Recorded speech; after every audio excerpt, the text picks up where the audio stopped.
What's up, guys? Rick from DFS On Demand here with the Gups Corner Cup preview, quest for the GC Cup for the Byron Nelson.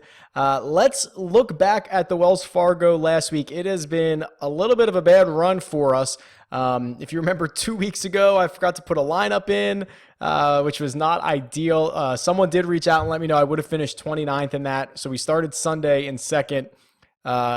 Would have finished 29th. I didn't enter the lineup. I didn't click enter.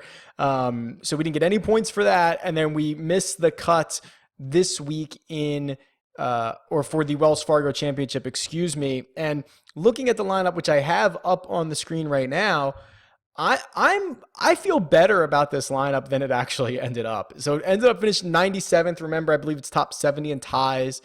End up getting GC Cup points here. And we went with Ben on 23.9% owned.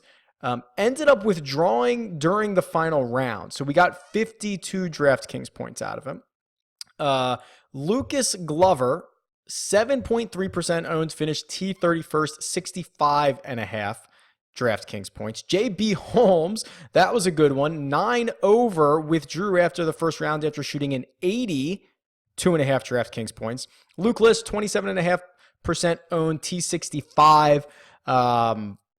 Had two really bad rounds on the bookend of it. Thursday and Sunday combined 8 over, but finished with 51.5 DraftKings points. Chip McDaniel was our flyer, 2.2% owned. I think he was like $6,400. Misses the cut, but still scores 21 DraftKings points, which is kind of interesting. He had an eagle in there. Played really bad. Didn't, 21 points is shockingly high. And then the one I'm super thrilled about was Justin Rose. So 8.7% owned, finished in third place, 93.5 DraftKings points. So what to do about this lineup? Some things were just, are going to happen, right? JB Holmes withdrawals after the first round essentially gives us a goose egg. He scored 2.5 DraftKings points. So trying to compete with, not only a missed cut, and not only 2 withdrawals, but a guy who literally got you 0 points, right? I mean, Ben On also withdrew, but scored 52 DraftKings points before he did so. So that kind of stuff happens. It stinks. Chip McDaniel, he was a cheap flyer. If he made the cut, we would have been happy he didn't. Ben On, hurts himself and withdraws. So it happens.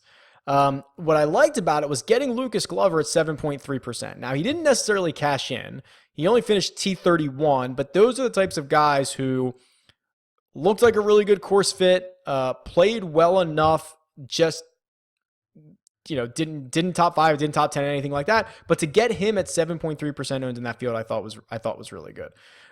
Luke List was pretty chalky. I don't think we really have to talk about that. Everyone kind of had him. He was, over 27% owned. But loved Justin Rose. And this is there's so many situations that arise like this in DFS where, a guy misses a cut. One silly little cut, especially at a tournament like the Masters where it's such a high profile missed cut. And then you have someone like Rory who is just clearly the absolute chalk. To drop down and get Justin Rose, who is, in this absolutely same class of elite golf players as Rory McIlroy is, for not only cheaper, but at a much lower ownership number, this is awesome. It helps that Rose does finish higher than Rory, scores more DraftKings points than him. Only 8% of the field had him. If Justin Rose goes out and ends up catching the guys at the top and winning this thing, it might be a little bit of a different story. But these guys are absolutely elite. They bounce back from missed cuts, especially multiple weeks later. That was such a clear example, I thought, to go get Justin Rose, and it ended up working out. Now, maybe I was a little bit too aggressive. Maybe I should have, if I was going to spend down I forget what it was, $1,000 or so on Justin Rose, maybe I should have spent up and not gone with Chip McDaniel at $6,400. But that's another set of decisions that we have to make. To kind of compare this to the winning lineup, which was... The winning lineup was Berger, Paul Casey, Ricky Fowler, Matt Jones, Keith Mitchell, Brendan Steele, which this was a very low scoring week. 443 DraftKings points won this thing. He got all 6 through, but he had, his best finishers were Casey and Fowler, T4, he had Keith Mitchell T8, and then he rounded it out with T54, T38, T54. So, I mean, it was just, he got 6 guys through, and he got 3 in the top 10 through. He avoided the disasters that were all the withdrawals, right? He avoided the guys that missed the cut. This is just a really solid lineup that, anything can happen when you get 6 through. So that's B Millman 44 cashing in on the win for the Wells Fargo Championship. Where does that put us in the standings here? So as expected, this has been a really, well, not as expected, but it has been a poor run for us. So since the Valero Texas Open, 4 tournaments, we have only garnered 3.9 GC Cup points.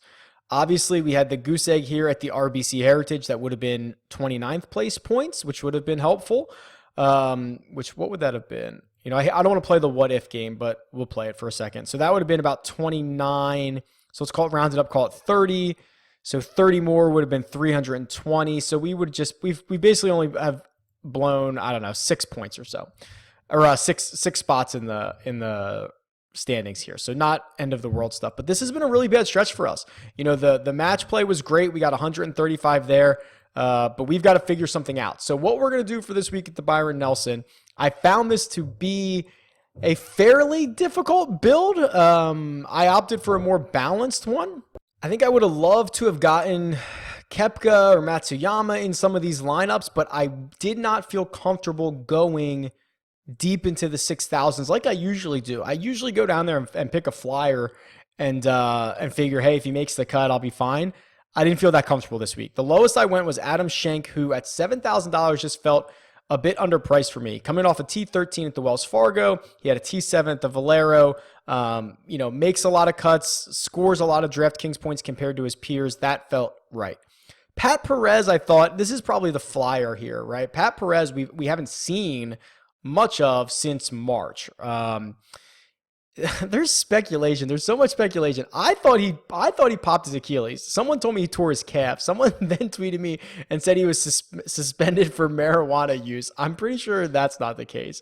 I think he did have an actual injury, but he finished T8th at the Wells Fargo Championship last week, which was his first time back. And I'm not sure his price has caught up to him yet. He's only $7,700. Trinity Forest is a place that you're going to need to go really, really low. We've seen Pat Perez have good birdie or better numbers over the course of the last 18 months or so. Not so much in the last, 6 months prior to this, but played well at the Wells Fargo. We're going to give it a run. And then the rest of these guys are guys that I literally talked about in the DFS video and popped up really well tee to green or really well on approaches. Russell Knox kind of just outpaced his peers at 8,000. He's been playing well recently. Charles Howell III, I thought, was a super good leverage play who, historically has played well in this tournament in the past. I think he also had a pretty decent finish at I can pull it up here, 8,500. Last year, finished 9th here. And outside of the 2 missed cuts, again, we talk so much about missed cuts and Charles Howell being known for making cuts that when he misses 2 in a row, I'm assuming it's a mass exodus. No one's playing Charles Howell this week. So I'll jump in there. Instead of playing Ryan Moore at 8,800, I opted for Charles Howell at 85. Keith Mitchell playing really well. Fits a lot of different types of places. I think he's going to be popular. Makes an absolute crap ton of birdies. And then Sungjae just keeps knocking on the door. $9,600. We haven't seen him since, I don't even know where we saw him. I guess we saw him last week, Wells Fargo. Keeps piling up these top 25s. Really weak field. He's going to get a win at some point. Might be this week. So those are the guys that I've opted to go with. It's more of a balanced approach than I would have thought before the week. I've also entered it. Again, it says update entry, not enter this now. So we'll see. Let me know what you think. Tweet me. It's at DFS on demand or leave a comment below. Talk to you guys soon. Later.